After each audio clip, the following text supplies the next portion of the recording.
La dottoressa Miola è la dirigente dell'ufficio scolastico regionale, partner di questa bella iniziativa. Dottoressa, lei ha rivolto delle gran belle parole ai ragazzi.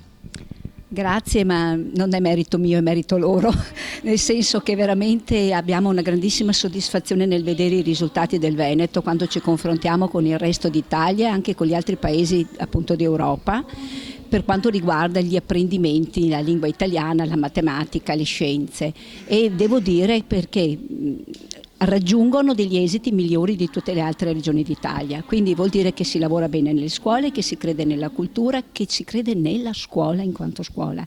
In un momento di grande disorientamento invece anche diciamo così politico per certi aspetti del nostro paese.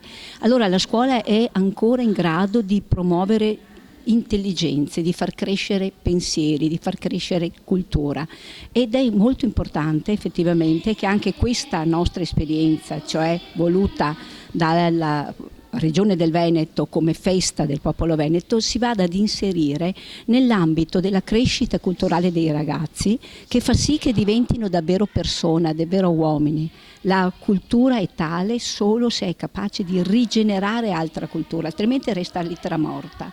E fare questo significa naturalmente andare a trovare le proprie radici per poi poter spingersi in qualche maniera verso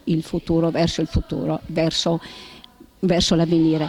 I nostri ragazzi hanno bisogno di questo conforto, ma anche le nostre famiglie. Io spero tanto che questo progetto sia ben noto anche alle famiglie, che ne si capisca il valore, perché può aiutare ad avere speranza. Studiare è un atto di speranza, dicevo prima ai ragazzi.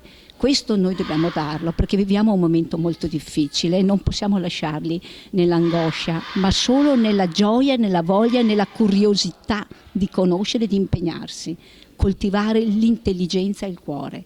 Questo è il nostro obiettivo, e credo che molte scuole ci stiano seguendo in questo con i loro insegnanti, ma anche con le loro famiglie.